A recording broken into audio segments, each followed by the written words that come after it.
Kita akan mulai ibadah kita pada pagi hari ini. Saya undang kita semua bangkit berdiri. Sama-sama kita mau katakan kasih Yesus indah dalam hidup. Haleluya.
Segala puji dan hormat nama Tuhan Yesus Kristus.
Bapa di dalam surga, pada siang ini kami boleh bersyukur kepada-Mu Tuhan. Kami melihat begitu banyak jemaat-Mu di tempat ini Tuhan. Mereka rindu akan hadirat-Mu, mereka rindu akan firman-Mu. Kami tahu Tuhan, dasar hidup kami perlu aman. Aman ada di dalam tangan-Mu. Sebab itu pada siang ini Tuhan, kami bersama-sama perlu hadirat-Mu. Kami perlu firman-Mu.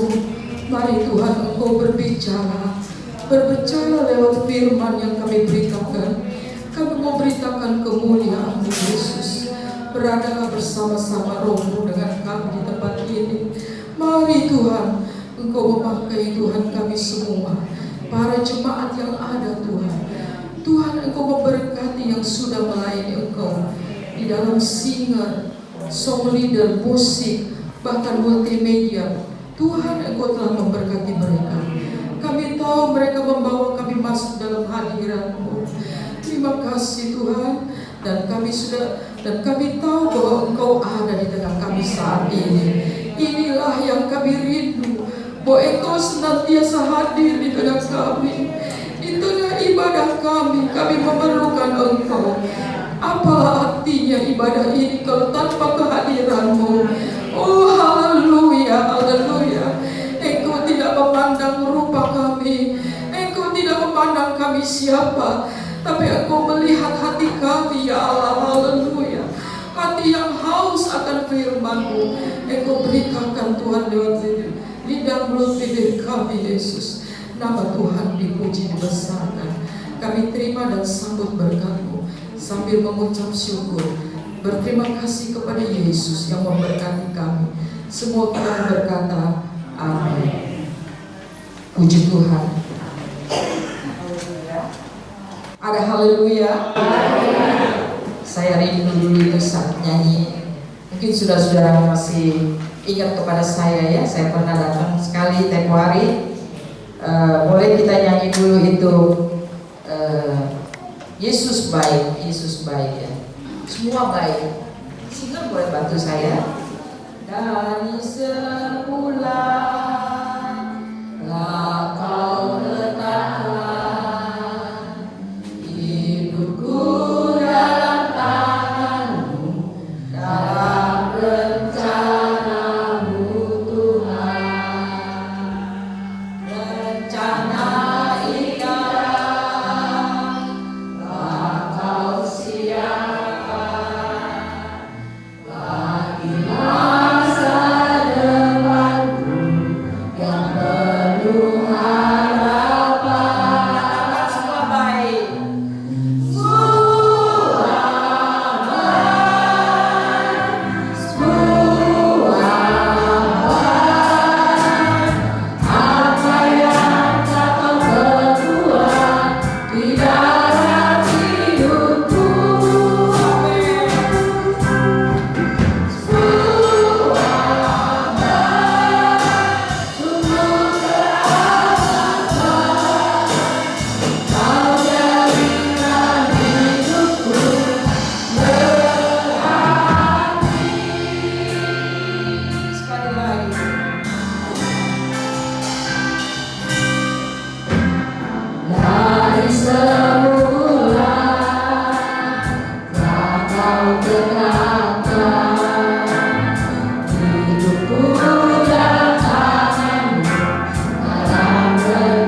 kita berarti bagi orang lain.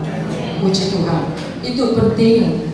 Kalau kita hidup bisa berarti buat tetangga kita, bisa berarti buat saudara kita, keluarga kita. Itu penting, ya. Dan pada siang ini saya ingin sedikit membawa renungan firman Tuhan.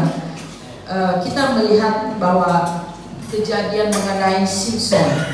Mungkin saudara-saudara sudah kenal bagaimana kisah Simpson.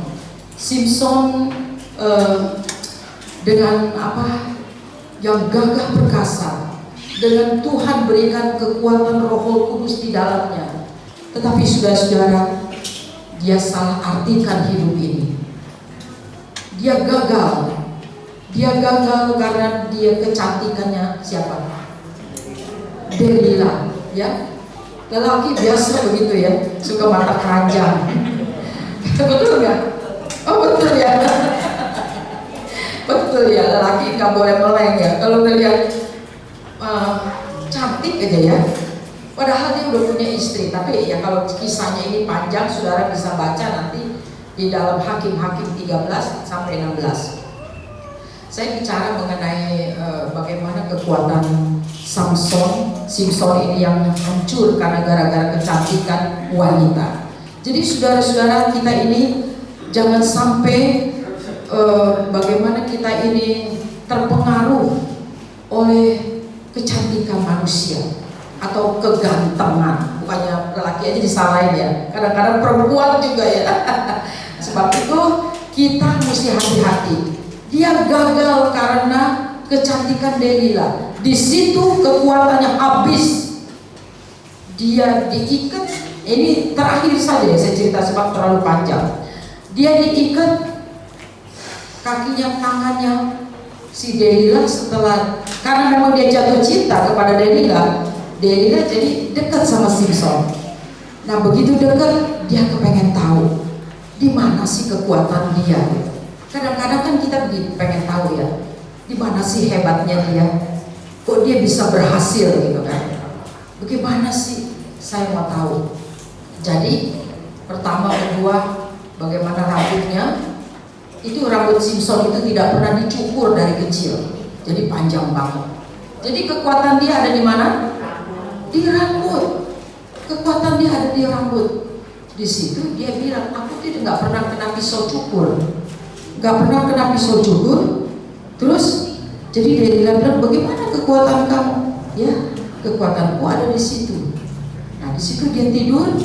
Waktu dia tidur, Simpson diikat. Terus kemudian itu orang-orang Filistin banyak begitu datang ke tempat Delila. Dia tahu bahwa Delila ini perempuan jahat. Makanya jangan saudara pikir perempuan kalau baik-baik itu di depan cowok-cowok. Anak muda nih ya, ini anak mudanya banyak nggak di sini saya nggak tahu. Orang laki lah ya, yang masih produktif. Itu hati-hati, jangan ngelihat sedikit kincau. Dia mau ngegait saudara, hati-hati. Nah dia deketin, akhirnya dia mau punya sesuatu yang jahat. Dia mau punya hati yang jahat, tidak baik terhadap Simpson. Padahal Simpson itu orang yang penuh Roh Kudus.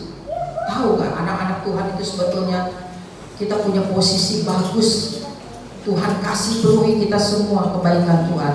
Tapi dia salah artikan. Dia ketemu Delila ini jahat. Nah kemudian waktu dia diikat, dia gunting rambutnya. Dia potong itu rambut. Dia potong rambut. Kemudian itu orang Filistin datang. Dia nggak bisa berbuat apa-apa karena dibilang kekuatannya ada di rambut. Makanya ada bilang bahwa rambut kita adalah mahkota. Jadi harus disayang ya saudara-saudara. Rambut itu mahkota kebaikan dari Tuhan yang paling bagus. Jangan ditutup-tutupin. Ya, itu mahkota kita. Nah saudara-saudara, waktu di situ dicongkel matanya, dibikin dia nggak bisa berbuat apa-apa. Dia tidak berdaya. Tapi waktu dia sudah tidak berdaya itu, dia baru sadar sama Tuhan. Tuhan, dia tanya kepada orang-orang yang di situ, mana ini ada tiang? Dia cari tiang untuk dia berjalan dia kepengen pegangan tiang. Saudara-saudara, mata itu penting ya saudara-saudara. Mata itu pelita hati dikatakan. Jadi kalau mata kita ini sedikit sakit, kelilipan aja udah gak enak rasanya, ya kan? Apalagi kalau matanya buta, dicongkil jadi buta mata itu. Jadi saudara-saudara jangan main-main kalau pakai obat tetes mata sembarangan. Ya, hati-hati. Kalau mata kita rusak, habislah. Dunia ini kita nggak bisa lihat. Nggak bisa lihat, semua menjadi gelap. Saudara-saudara, waktu dia dicungkil saat dia bilang, Tuhan, beri saya kesempatan sekali lagi. Nah itu kadang-kadang manusia. Kalau kita sudah merasa nggak mampu, nggak kuat lagi, baru berlutut, nangis di kaki Tuhan sejadi-jadinya, tidak sadar kebaikan Tuhan. Kegagalan dia karena hanya seorang wanita saja. Saudara-saudara, waktu dia pegang tiang sekuat tenaga, dia bilang, beri saya kesempatan sekali lagi. Saya mau balas itu mereka. Begitu ditarik, dirangkul itu tiang, robohlah rumah itu. Saudara-saudara, rumah ini pasti ada tiang. Nah, saudara lihat, ini ada tiang. Ada tiang, ada berapa banyak tiang di sini untuk menopang. Sebab rumah ini kalau tidak ditopang dengan tiang, itu ada coran, namanya coran ya, kalau kita bangun rumah penopang, bisa gampang ambruk. Nah itu mungkin rupanya tiang itu besar-besar di tengah, jadi dia ranggul begini, ambruk, saking kuat tenaganya. Nah saudara-saudara, kalau sudah ambruk begitu, matilah semua. Nah itu cerita tentang Simson. Jadi saya tapi mau baca mengenai bagaimana kita harus berbuat baik. Coba kita lihat di dalam 1 Petrus 2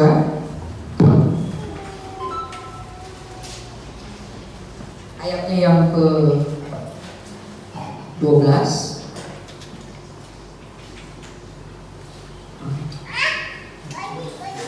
1 Petrus 2 ayat yang ke-12. Siapa yang sudah dapat boleh baca? Boleh baca? Ada yang sudah dapat? Boleh baca? Antara hidup yang baik di tengah-tengah bangsa-bangsa bukan Yahudi, supaya apabila mereka menfitnah kamu sebagai orang bujang, mereka dapat melihatnya dari perbuatan-perbuatanmu yang baik dan memuliakan Allah pada hari yang malam mereka. Nah, saudara-saudara, bagaimana kita hidup berbuat baik supaya nanti kalau ada orang lihat kita kehidupan kita nggak baik, apa kata mereka? Katanya anak Tuhan, ya, anak Tuhan. Kalau kita bertetangga dikatakan seperti kita bukan di luar bangsa Yahudi, bukan kita di luar anak-anak Tuhan, di tengah-tengah bangsa bukan Yahudi. Jadi kita bukan di tengah-tengah orang Kristen, orang Nasrani. Kita ini disebut orang Nasrani, Israel rohani, ya. Jadi kalau ada tetangga kita, saudara-saudara, tetangga kita ini bukan orang Nasrani, bagaimana kelakuan kita berbuat baik terhadap tetangga kita, ya? Di sini dikatakan bagaimana kita berbuat baik sebagai orang-orang yang di dalam Tuhan. Kita harus bisa mengerti. Contohnya saudara-saudara, saya boleh kasih kesaksian, ya, kesaksian supaya saudara mengerti hidup ini kita dari kesaksian. Ada tetangga saya persis sebelah rumah saya, itu Bu Haji dan Pak Haji. Waktu itu saya punya pembantu, itu ada orang Manado, ada pembantu saya. Nah terus kemudian saya lagi ibadah di ruang wanita, tiba-tiba saya ditelepon oleh pembantu saya ini. Nah memang di rumah saya itu suka ada anak remaja sekitar umur 14-15. Kalau lewat dia anak hansip, anak yang tidak mampu. Tapi kalau lewat, tante mau cuci mobil nggak? Nah dia tawarin, tante mau cuci mobil nggak? Oh iya, Kita pikir kesian sama dia. Kalau habis cuci mobil, saya kasih dia jajan, kasih dia makan. Jadi tiap hari dia datang. Rupanya waktu saya pergi ibadah, ini anak naik-naik di atas. Tuh, naik-naik di atas jemuran. Itu ada tembok saya. Nah di sebelahnya itu rumah Bu Haji. Jadi rupanya tengah hari bolong, dia naik-naik di atas itu, dia jatuh ke garasinya itu Bu Haji yang dari asbes. Tahu sendiri asbes kan regas ya, ibu-ibu mungkin tahu ya rumahnya dari asbes gentengnya. Jadi dia jatuh gubrak. Jadi Bu Haji ini rupanya dia kaget. Masya Allah, kata begitu. Aduh, ada maling. Dia pikir maling. Dia nggak tahu itu ada anak yang di rumah saya jatuh. Nah ini pembantu saya bilang, ibu, si Isan namanya. Isan jatuh Bu sebelah. Loh, saya bilang tunggu, nanti saya pulang. Saya bilang saya beresin. Pulang saya ibadah. Ini ada polisi Bu datang katanya. Ada polisi datang ke rumah ibu sebelah. Dia manggil polisi. Kemudian saya pulang sekitar jam 2, tapi polisi udah pulang. Tetapi saya tetap dipanggil oleh RT di rumah saya. Saya dipanggil, diundang ke rumah Ibu Haji ini. Terus Bu Haji bilang, Lani, saya kalau di rumah panggilnya Lani ya. Lani, itu bagaimana tuh? Si Isan tadi jatuh, sekarang kaca mobil saya pecah. Rupanya dia begitu turun, ngegubrak, jatuh, kena kaca mobil, pecah kacanya. Untung aja tuh anak nggak apa-apa. Itu anak begitu jatuh dia lari pulang. Jadi tuh Bu Haji bilang maling gitu. Katanya begitu ceritanya. Saya sih nggak tahu cerita pembantu saya itu. Terus akhirnya begitu udah selesai, jadi bagaimana tuh Lani? Saya minta ganti kaca mobil saya kan mahal, kaca depan itu mahal. Bu, saya bilang, bagaimana ya? Saya itu anak kan bukan kerja sama saya bilang. Itu anak cuma datang kalau pagi nyuci mobil, saya kasih makan, saya kasih duit, kan seneng dia, ya kan? Ya nggak bisa dong, itu kan kerja di rumah kamu. Ya terserah ibu dah, saya nggak bisa. Kemudian Pak RT bilang begini, puji Tuhan ada RT yang bantuin saya. Dia bilang begini, Bu, ini justru kita berterima kasih sama Bu Lani. Nggak ada orang yang mau nerima orang yang sarap begitu. Orangnya rada sarap. Anak itu nggak sekolah, anak itu orang tuanya diatepin aja. Jadi saya piara itu anak. Terus udah begitu, nggak orang lain nggak ada Bu mau piara kayak Bu Lani, dia bilang begitu. Jadi ibu nggak bisa nuntut Bu Lani, dia bilang begitu. Ya udah, kalau gitu ibu ganti berapa sebisanya. Itu puji Tuhan. Jadi dia nggak ganti, nggak suruh saya ganti kaca penuh gitu kan. Puji Tuhan, saya bilang Tuhan baik. Nah, pada satu ketika dia udah bilang, jangan lagi ini anak kerja lagi di rumah si Lani gitu. Pada waktu itu lagi puasa, bapaknya datang, sembari tutup mulut begini. Mana tuh si Lani? Mana si Lani? Saya bilang, kenapa Pak? Awas ya, istri saya itu jantungan gara-gara kemarin anak itu jatuh.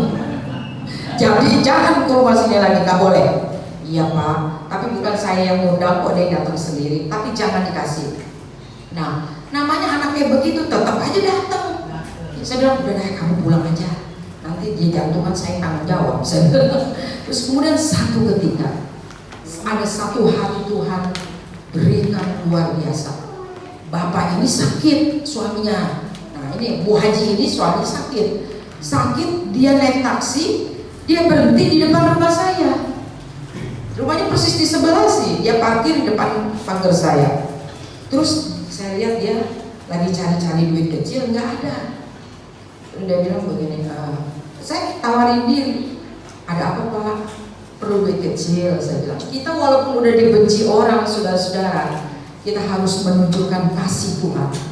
Itu ingat, kasih Tuhan itu mulia, bisa menjadi berkat buat orang lain. Pada waktu saya bilang, oh enggak, saya cuma cuma mau nuker, dia habis berpulang dari rumah sakit, dia tuh sakit asma. Terus kemudian saya tukerin aja, ada nggak? Nggak ada Pak, Bapak perlu berapa? 18.000 doang. Saya masih ingat sampai sekarang itu perbuatan dia. Nah, waktu 18 ada ini Pak, nggak usah bayar, nggak usah tuker, saya bilang gitu. Disitulah dia malu hati, saudara-saudara. Nah itu saudara-saudara, kejahatan jangan kita balas dengan kebaikan. Jadi kepada tetangga sebelah, apa yang harus kita perbuat? Satu ketika dia tunjuk kita bahwa kita dalam keadaan baik-baik saja, ya. Jangan kita berbuat yang tidak baik sehingga dia bisa mencerca kita, bisa katanya orang Kristen. Nah, ada kan seringkali orang bilang begitu kan, katanya orang gereja. Kita ini serba salah. Berbuat baik dia demen, berbuat salah apalagi kita diomelin. Jadi saudara-saudara, kita hidup ini harus menjadi berkat, ya. Nah di sini Simpson salah kaprah hidupnya sehingga dia gagal menjadi saksi Tuhan karena dia tidak menjalankan apa yang Tuhan kasih Roh Kudus di dalam dia, tapi dia terpikat oleh kecantikan Delila, ya. Saudara-saudara, kita akan melihat di ayatnya lagi bahwa kita ini jangan sampai kita ini gagal dalam hidup, malah kita harus seperti garam. Garam itu seperti bahannya kurang. Kita di rumah miskin, di rumah orang kaya, tetap ada garam, ya kan? Pasti punya garam. Siapa di sini yang di rumah gak ada garam? Ada, semua punya garam kan? Kita buat masak, kalau kita masak nggak ada garam aja nggak sedap. Nah ini garam ini menjadi penyedap buat masakan. Begitulah hidup kita juga, supaya menjadi penyedap bagi orang lain, supaya dilihatnya menyenangkan, ya. Saudara-saudara, kalau andai kata kita tidak menjadi terang, apa yang dapat kita buat? Kehidupan kita itu sepertinya sederhana, tetapi hidup kita itu sebetulnya mempunyai posisi yang tinggi. Garam di dalam rumah itu posisinya tinggi, nggak ada garam nggak enak makan. Kata orang kalau nyayur cemplang, nggak ada sayur, ya kan, sekarang garam. Nah saudara-saudara, terang bagaimana kita hidup tanpa garam, ya. Nah makanya saudara-saudara, kita baca lagi di dalam 1 Timotius 3 ayat 15. Kita coba buka 1 Timotius, ya, 1 Timotius 3 ayat 15. Ada yang bisa baca? 1 Timotius 3 ayat 15. Jadi jika aku terlambat, sudahlah kau tahu bagaimana orang harus hidup sebagai keluarga Allah, yakni jemaat dari Allah yang hidup, yang penopang dan dapat kebenaran. Nah, saudara-saudara, dikatakan kita bagaimana menjadi hidup yang benar dari kerajaan Allah. Bagaimana dari hidup dari Allah kita hidup. Allah kita hidup, saudara-saudara. Betul. Walaupun kita tidak tampak Yesus, kita tidak tampak Allah kita, tapi kalau kita berdoa, apakah saudara tidak merasakan? Rasakan adanya kehadiran Tuhan di dalam doa kita. Kalau kita berdoa sungguh-sungguh, itu ada kehadiran Allah. Bahkan kita rasanya bisa lama sekali kita hubungan di dalam doa, iya kan? Nah, jadi kalau kita bagaimana dikatakan harus menjadi jemaat dari kebenaran, dari Allah kita yang hidup, yaitu kita harus jadi penopang. Jadi penopang, sekali lagi bicara penopang tentang tiang. Kita adalah penopang rumah tangga suami kita. Suka ada dengar bahwa perempuan adalah penopang suami. Kalau suaminya berhasil, berarti istrinya penopang yang baik. Saudara-saudara, itu jadi istri, jadi harus menjadi penopang.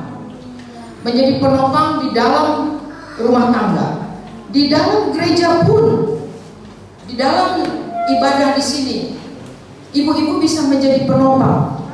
Ibu-ibu mungkin berkata, saya kan orang sederhana, saya kan orang yang tidak ada uang. Tidak mengapa, ibu-ibu, saudara-saudara. Penopang itu hanya bukan materi saja, tapi saudara bisa membantu gembala saudara ya di dalam segala perkara apa yang diperlukan dengan kebisaan saudara-saudara. Jadi jangan, ya saya cuma menghimbau, jangan sampai kita ini yang penting gua ke gereja tiap minggu beres, ya kan? Tapi gembala lagi perlu apa-apa nih, nyapu ke, apa ngecat ke, barangkali ada yang bisa saudara jadi penopang, ya, bisa jadi penopang gembala di dalam pekerjaan. Karena kita di dalam bersekutu ini, kita sudah menjadi penopang gereja Tuhan. Kita beribadah kita kepada Tuhan, itu sudah menjadi penopang kerajaan Allah, ya, saudara-saudara. Di situ dikatakan bahwa kita itu jemaat dari Allah yang hidup, yaitu penopang dari kebenaran. Firman Allah juga kalau tidak ditopang dengan jemaat, mungkin kita juga tidak bisa bangun begini jadi banyak jemaat. Gembala juga memerlukan jemaat yang menopang, sebab jemaat adalah Tuhan yang punya. Amin. Amin. Haleluya. Nah, saudara-saudara, kita akan melihat lagi. Saya akan nanti coba bagaimana kita baca lagi itu di dalam 1 Timotius 3 ayat 15 tadi ya.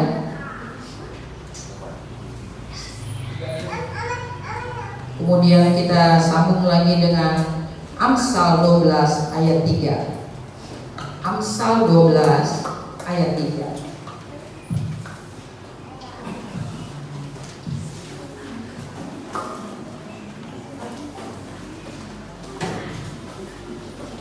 Amsal 12 ayat 3.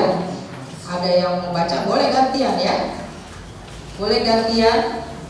Orang tidak akan tetap tegak karena kefasikan, tetapi akar orang benar tidak akan goncang. Nah, hebat kan? Firman Tuhan jelas. Orang tidak akan tegak karena kefasikan. Apa itu fasik? Fasik itu orang yang tinggi hati, orang yang sombong, yang selalu merasa hebat. Seperti pohon itu kalau ditiup angin dia bisa goncang karena akarnya tidak dalam, tidak masuk ke dalam.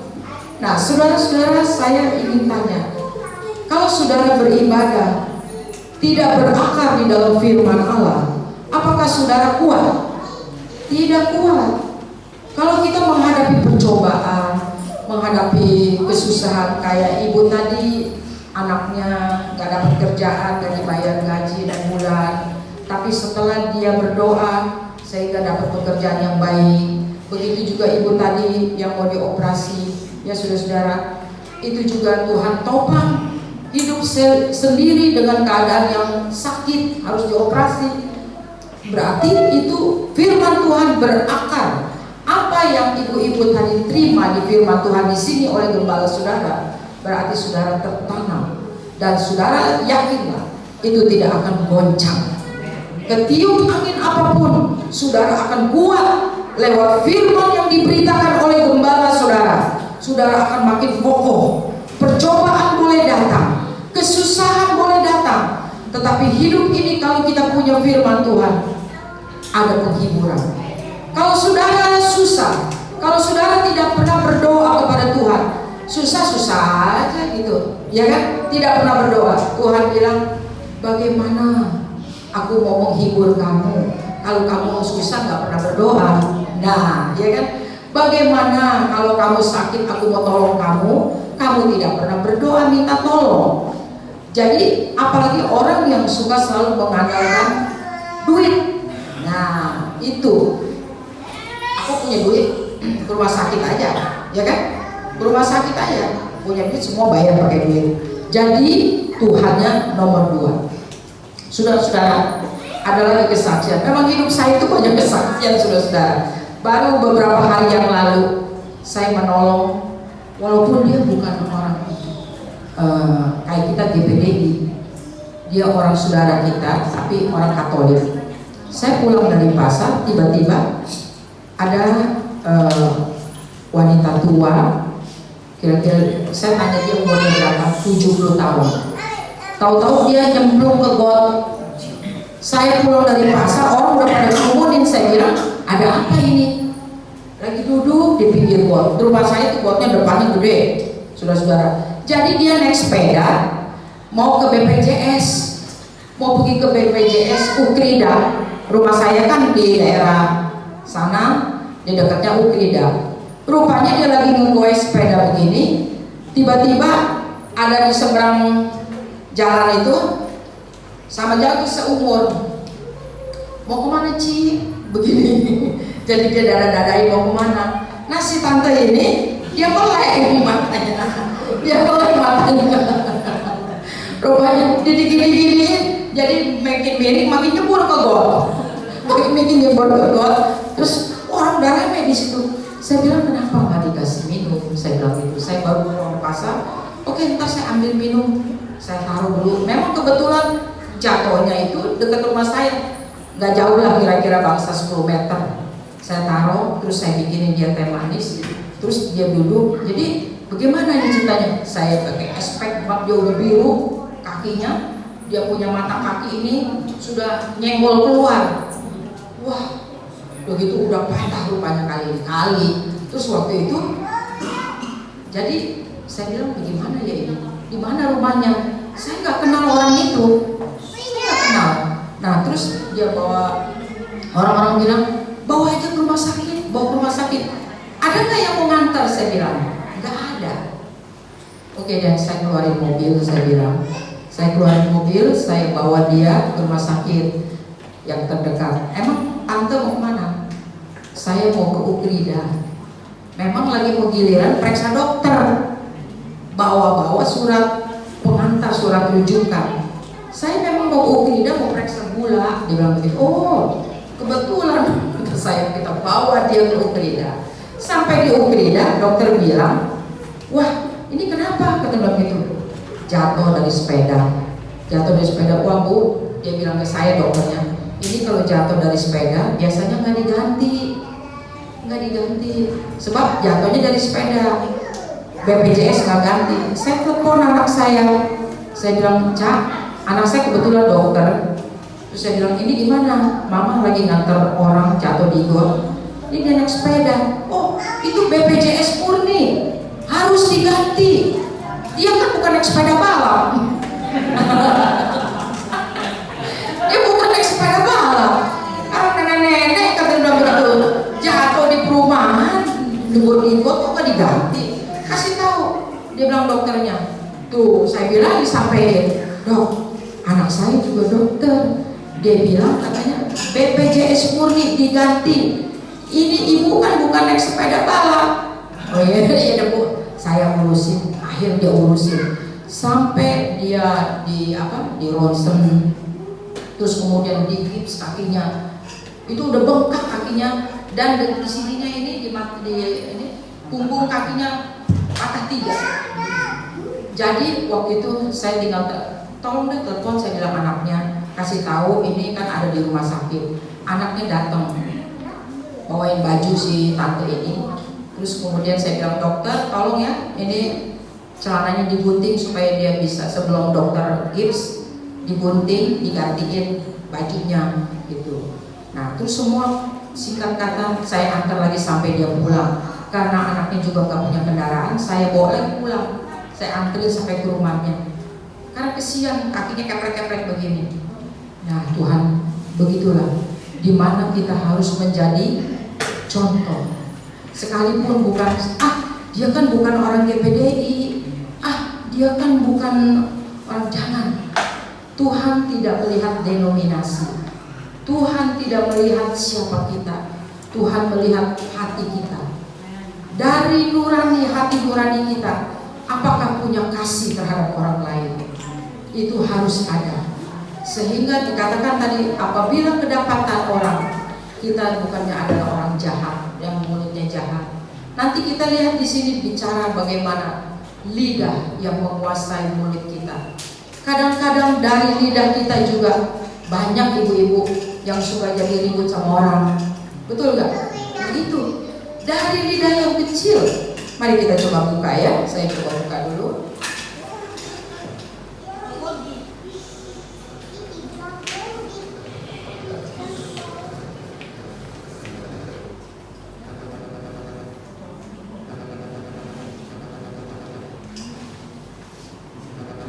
Mazmur 39 ayat 1. Kita coba buka di dalam Mazmur 39 ayat 1 sampai 4. Ada yang mau baca lagi? Saya coba baca ya. Gak ada yang lain yang mau baca? Ibu mau baca lagi? Capek ya? Saya coba baca Mazmur 39. Aku hendak menjaga diri. Yang satu ya. Bagaimana supaya jangan aku berdosa kepada bibirku. Kita lebih baik kita berdiam diri. Kita berdiam diri supaya jangan dari bibir ini, dari lidah ini keluar menjadi dosa, perkataan dosa. Kalau sudah dosa begitu, nama siapa yang jelek? Coba, nama siapa yang jelek? Nama Tuhan. Katanya anak Tuhan, katanya orang Kristen, ya. Tapi dari bibir keluar mulut maki-maki orang. Hah? Seolah-olah dia itu orang Kristen ngomongnya rohani. Wah, kayaknya hebat, rohani. Jadi sombong rohani. Tapi jangan, saudara-saudara. Kita jaga diri, lebih baik tutup mulut, ya. Kalau nggak perlu ngomong, jangan suka. Ya saudara, yang baik aja, ya. Ini, nah terus yang kedua, ada yang mau baca? Yang lain berkali saya kesempatan nomor 2 ayat 2. Ayo dong, saya kasih kesempatan supaya jangan ngantuk. Yang kedua, baca. Kalau tidak ya. dengan keras, orang fasik masih ada di depanku. Ketiga, aku keluh, aku diam, aku membisu, aku jauh dari hal yang baik, tetapi penderitaanku masih murah. Hatiku bergejolak dalam diriku, menyala seperti api. Ketika aku berkeluh kesah, aku berbicara dengan lidahku. 4. Ya Tuhan, beritahukanlah kepadaku ajalku dan apa batas umurku, supaya aku mengetahui betapa parahnya aku. Nah, puji Tuhan. Jadi kita berdoa kepada Tuhan, ya Tuhan, kapan ajal saya? Kalau lihat begini saya mau mengekang diri lewat mulut saya. Jangan sampai kita ini mengatakan bahwa hidup ini menjadi dosa. Jangan berdosa. Kalau bisa minimize, artinya sedikit mungkin kita berbuat kesalahan terhadap Tuhan. Itulah sebab dari lidah dikatakan bahwa dengan lidah kita memuji Tuhan. Dari lidah, dari mulut kita ini kita minta kuasa Roh Kudus. Kita minta kuasa Roh Kudus. Bagaimana kita bisa dipenuhi dengan kuasa Roh Kudus? Lewat mulut yang jahat ini, lewat lidah yang suka ngomongin orang. Ya, nggak bisa, saudara-saudara. Jadi Roh Kudus itu lewat mulut kita yang benar, ya. Jadi kalau begitu, mari kita berusaha menjadi satu saksi, menjadi satu kekuatan menopang pekerjaan Tuhan yang ada lewat komunikasi di sini kepada tetangga. Tadi saya katakan kepada tetangga, kepada saudara, kepada siapapun, kita harus memiliki hati yang baik dan dapat menopang pekerjaan Tuhan yang gembala saudara butuhkan dan saudara diberkati oleh Tuhan. Demikianlah saya kira firman Tuhan sampai tidak ada diperpanjangkan lagi. Barangkali ada, kita mau nyanyi lagi itu tadi dari semula. Saya minta singer maju ke muka. Semula Kau gerakkan hidupku dalam tangan-Mu, dalam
Maka sebab itu kita minta pimpinan Tuhan terus. Langkah-langkah kita di depan, supaya kita melihat keadaan yang belum terjadi. Kehidupan kekal yang Tuhan akan berikan itu lewat hidup kita. Kita mau minta Tuhan pimpin langkah kita. Kita menyanyi itu, pimpinlah langkahku, ya. Kita menjadi satu doa bersama-sama, kita minta pimpinan Tuhan.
Saudara sadari bahwa hidup tanpa penopang, saudara hidup tanpa bimbingan Tuhan, kerja apapun saudara, kita tidak akan berhasil.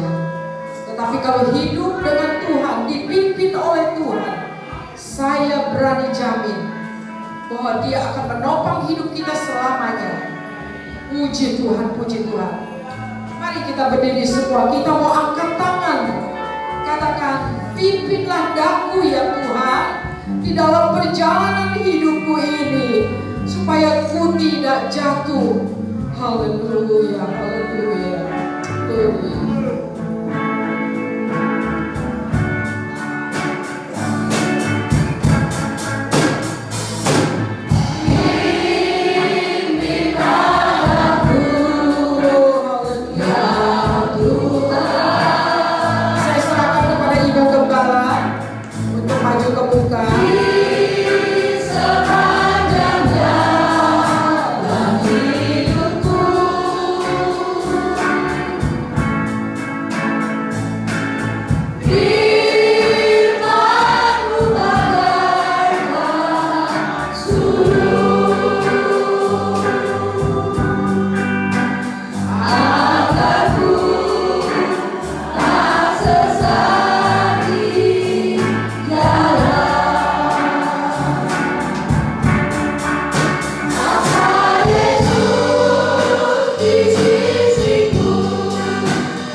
apa kita di hadapan Tuhan. Kita harus menyadari diri kita bahwa kita bukan apa-apa, kita bukan siapa-siapa. Kalau bukan Tuhan yang menopang kita, kalau bukan Tuhan yang membimbing kita. Banyak hal yang dialami oleh orang-orang percaya, tetapi orang-orang percaya yang bersandar penuh kepada Tuhan dan melakukan kebenaran itu dalam hidupnya, maka pimpinan dan topangan Tuhan menjadi bahagia hidupnya. Sehingga kita tidak jatuh, kita tidak tinggal diam, tetapi Tuhan akan menuntut kita menuju kepada kebenaran itu. Karena Tuhan adalah Tuhan yang baik. Nyanyikan nyanyian ini sebagai doa saudara dan saya. Kita berkata dari hati kita yang paling dalam, kalau bukan Tuhan aku tidak bisa, tapi dengan Tuhan kita dapat mengalami banyak hal dalam hidup ini. Nyanyikan nyanyian ini seperti doa kita.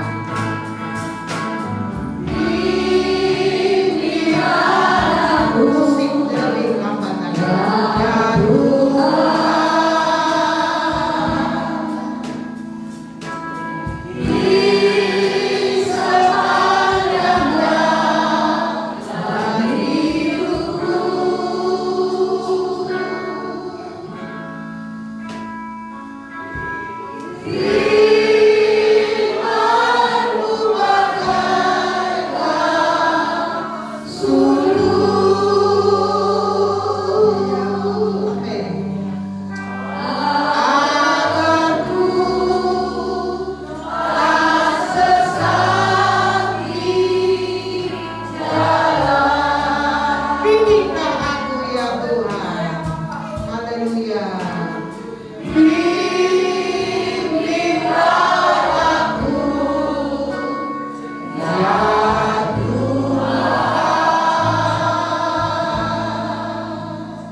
Roh Kudus yang mari, ya Tuhan, kirim curahkan Roh-Mu ke atas kami semua, penuhi kami dengan kuasa-Mu.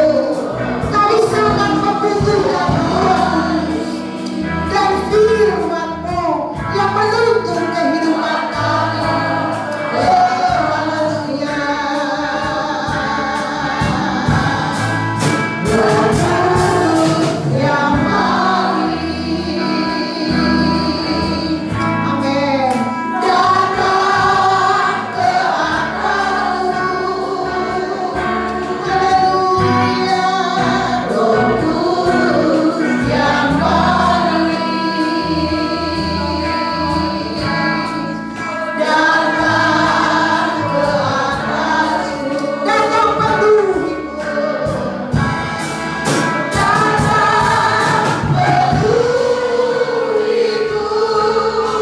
Haleluya. Datang urapiku. Datang segala Roh Kudus yang mari. Datang penuhiku. Datang urapiku.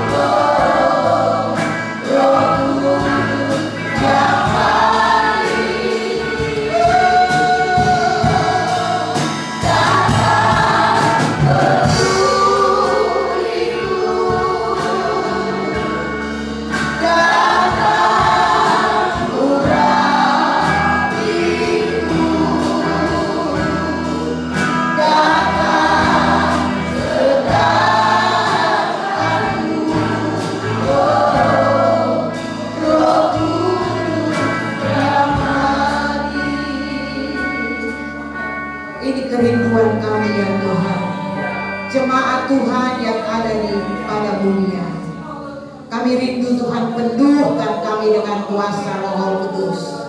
Seluruh jemaat dalam nama Yesus, Tuhan lengkapi, Tuhan penuhkan dengan kuasa Roh Kudus. Kami sangat membutuhkan kuasa dan kebenaran-Mu untuk memimpin perjalanan hidup kami, untuk membimbing kami agar kami tidak seperti Simpson yang gampang atau mudah jatuh, tetapi kami akan berdiri tegak, kami akan berdiri kuat, kami akan berdiri teguh karena ditopang oleh kuasa dan kebenaran-Mu. Kami akan menjadi orang-orang percaya yang kuat di hari-hari ini, orang-orang percaya yang punya prinsip kebenaran yang tidak dapat digoyahkan oleh keadaan apapun, tetapi yang berjalan maju terus, bertumbuh terus, dan berbuah untuk kemuliaan bagi nama Tuhan. Terima kasih Tuhan, berkati seluruh jemaat, biar mereka dikuatkan dan diteguhkan dengan kebenaran-Mu, jadi dewasa di dalam Engkau Tuhan. Terima kasih, berkati hamba-Mu Ibu Joko yang sudah melayani kami dengan firman-Mu. Tuhan, pakai dia lebih heran lagi, kekuatan, kesehatan Tuhan karuniakan, rahasia kebenaran firman-Mu Tuhan berikan kepadanya, urapan Allah Tuhan karuniakan, agar di mana saja dia berada, dia akan menjadi dampak yang baik bagi banyak orang. Kemuliaan Tuhan nyata dalam hidupnya. Berkati rumah tangganya, berkati keluarga, suami, anak, menantu, cucu, dimanapun mereka berada. Tuhan juga berkati mereka, dan biar nama Tuhan dipuji dan dipermuliakan. Kami juga berdoa secara khusus buat Jose yang sakit di Amerika, menantu dari Ibu Jokwa. Tuhan, Engkau adalah Tuhan yang Maha Kuasa. Kami berdoa jemaat di tempat ini bersatu hati membawakan dia ke dalam tangan-Mu.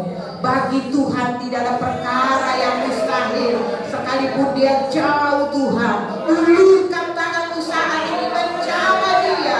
Bersatu hati kami berdoa dalam nama Yesus. Nyatakan mujizat kesembuhan kita ini. Pulihkan dan sembuhkan dia. Dengan itu menantunya dapat melihat dan mengalami kuasa Allah yang dahsyat, dan itu merupakan satu kesaksian bagi dia. Dia akan berdiri untuk memuliakan Engkau Tuhan. Terima kasih Bapa, terima kasih Tuhan, terima kasih, terpuji-pujilah Engkau. Kami Kami sudah berdoa mengucap syukur dalam nama Tuhan Yesus Kristus. Haleluya. Amin. Silakan duduk. Terima kasih buat Ibu Yohan yang sudah melayani kita dengan firman-Nya. Kiranya Tuhan pakai lebih lagi. Tuhan memberkati saudara-saudara sekalian. Kita akan akhiri ibadah ini. Saya minta saudara bangkit berdiri. Kita nyanyikan doa Yabes. Saya kembalikan kepada Bapak Gembala.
Memberkati hamba-hambamu, anak-anakmu yang sudah melayani di sepanjang ibadah kami pada saat ini. Memberkati semua korban persembahan yang diberikan dalam bentuk apapun, dalam nama Tuhan Yesus Kristus semuanya diberkati oleh Tuhan. Menyerahkan lagi ke dalam tangan Tuhan buat semua aktivitas kami. Kami sangat meyakini bahwa segala sesuatu yang dapat kami kerjakan itu bersumber dari Engkau Tuhan. Itulah sebabnya kami mohon kiranya Engkau karuniakan kepada kami kekuatan, hikmat, kebijaksanaan, kesehatan dari Tuhan. Engkau berikan kepada kami, sehingga dengan apa yang Tuhan karuniakan kepada kami dapat beraktivitas dan kami dapat mencari nafkah bersama dengan Tuhan. Kami pasti diberkati oleh Tuhan. Di dalamnya nama Tuhan dipuji-puji dan dipermuliakan. Terima kasih Tuhan. Berdoa juga buat saudara-saudara kami, keluarga jemaat yang tidak bersama dengan kami.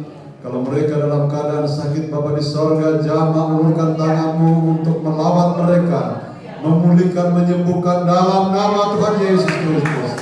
Dan biar mereka boleh mengalami segala kebaikan Tuhan. Terima kasih Bapa di sorga. Pada kesempatan ini juga kami berdoa buat keluarga Bapak Dolfi Asa dan Ibu Nerja Pakasi yang pada minggu yang akan datang mereka akan berangkat dengan kapal laut menuju ke Manado. Kami serahkan perjalanan mereka ke dalam tangan Tuhan yang Maha Kuasa. Biar semuanya ada di dalam tangan Tuhan. Engkau lindungi, pagari dengan kuasa Allah, jauhkan daripada mara bahaya, celaka, maut Engkau halaukan. Dalam nama Tuhan Yesus Kristus, biarlah Engkau berikan pertolongan-Mu, berikan ketenangan di dalam kapal dan sampai di Manado dengan pertolongan Tuhan. Dan Engkau ditinggikan, dimuliakan di dalamnya. Terima kasih banyak Bapa di sorga. Kami juga berdoa buat bangsa, negara, pemerintah yang ada di Indonesia. Pulihkan, selamatkan bangsa kami ini. Pemerintah diberikan hikmat agar mereka dapat menjalankan tugas mereka dengan sebaik-baiknya. Terima kasih banyak Bapak. Sebentar kami akan kembali pulang seperti dalam perjalanan kami.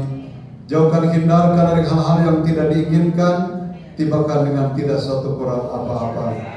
Terima kasih Bapa, dan pada akhirnya saudara-saudaraku sekalian, pulanglah dengan berkat daripada Allah Bapa, cinta kasih dari Tuhan Yesus Kristus sebagai Allah anak, persekutuan Allah Roh Kudus menyertai kita sekalian, menuntun, menghibur, menguatkan, bahkan meneguhkan iman, percaya, keyakinan kita semua, mulai pada saat ini sampai selama-lamanya.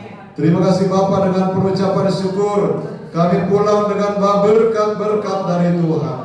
Dan kami akhiri ibadah kami pada saat ini. Kami alaskan hanya di dalam nama Tuhan Yesus Kristus. Haleluya. Dan kita semua berkata amin. Tuhan Yesus Kristus memberkati kita semua.